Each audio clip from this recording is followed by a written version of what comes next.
Well, your next question is obvious and you already know the answer. Am I an optimist? Of course. I'm a different kind of optimist.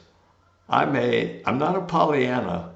Now, Pollyanna was a little girl, was the subject of a book written in the 1800s, could be 1800s or early 1900s, about a little girl named Pollyanna, and her father would bring up something negative, and then she was required to come back with something positive. And it was a game they played about bad, good. What's good about that? I remember having to play that with my mother. My mother would say it's a hot day, and I'd say good day for the beach, and it's warming the flowers. She said, ooh, it's raining. I said, good for the flowers. And there was always something that she would say negative about the world. You know, doctors are only interested in the money, or attorneys are all crooked. And I would say, but some of them really are either defenders or prosecutors who are trying to uphold the law. So I was always trying to come back on her, but I'm a qualified, learned optimist. Optimism is the biology of hope. It's much more than the placebo effect. Optimism is very much like prayer, in that you're asking for and expecting an outcome, a positive outcome, by asking something of a very, very powerful force. Optimism is psychosomatic, physiological. It's the total mind-body effect. I've studied the placebo effect most of my life. The word placebo is Latin, which means I shall please, placebo. And a placebo is an inert substance, sort of like a sugar type substance, that is given to people who believe they are getting a drug. And a drug is tested by the effectiveness of that drug as opposed to the effectiveness of the placebo.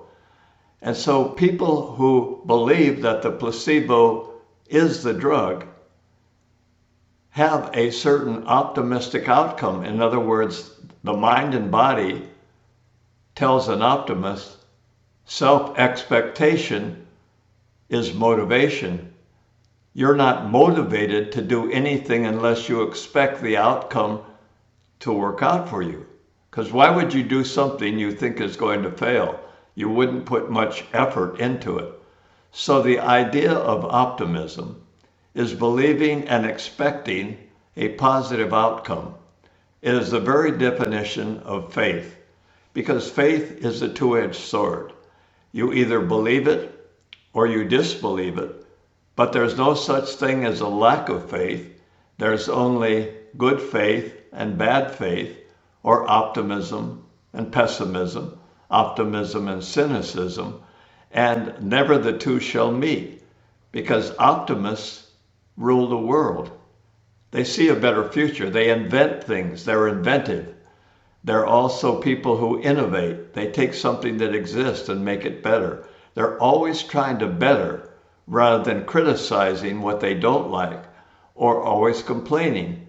Instead of protesting, they're inventing and doing.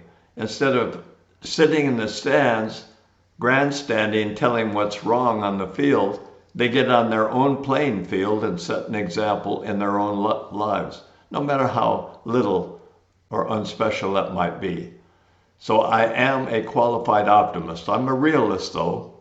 So do I believe that I will live forever in the body? No. Do I believe that my life will end in the material sense? Yes. Do I believe that I will be well known for who I am many years from now? No, not necessarily. It's not important.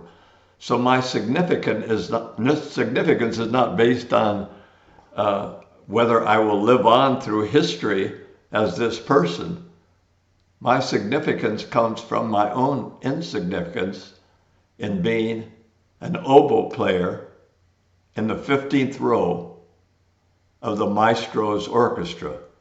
So I'm not the conductor of my life. I'm part of the maestro's orchestra.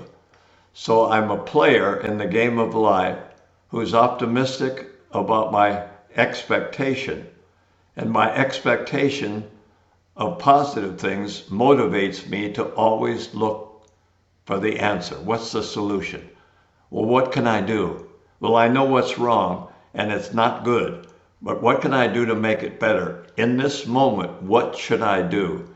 How should I best behave and respond rather than react to what is going on? It's very, very important to be optimistic. It enhances health. It releases positive hormones. It releases the endorphins. It releases energy. It gives you more healing power. Actually, you can visualize, as I've helped Olympic athletes do many times, I've helped people visualize the outcome over and over again to the point where the visualization of the outcome becomes from virtual reality to reality, from practice to opening night, from simply coaching to behaving. And that's why it's so important to be a realistic optimist. Is there evil in the world? Yes. Is there hate in the world? Yes. But I'm not part of it. I don't hate anyone or hate anything or wish any evil on anyone. I don't have a vengeful thought in my mind. I don't want to get even with anyone because I know that success is the only revenge. And revenge is a terrible word.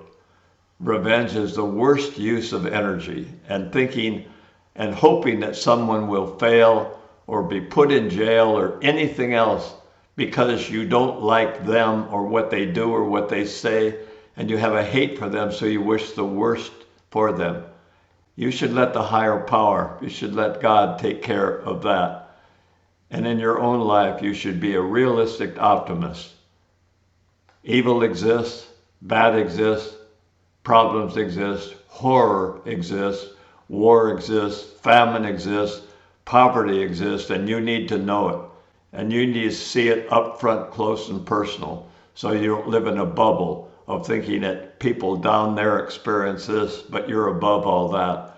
That's why I love to travel all over the world, and I've spent most of my life traveling to every part of the world in every type of situation, every religion, every good and bad, impoverished and growth area, the highest and the lowest, the best and the worst, so I can get a realistic take on what 99% of the people on earth are facing.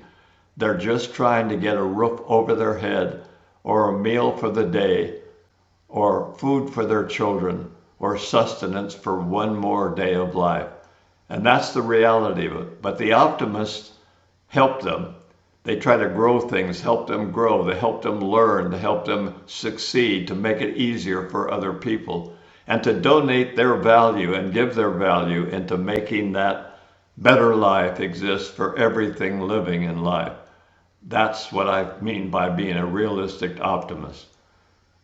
I don't look at the world through rose-colored glasses.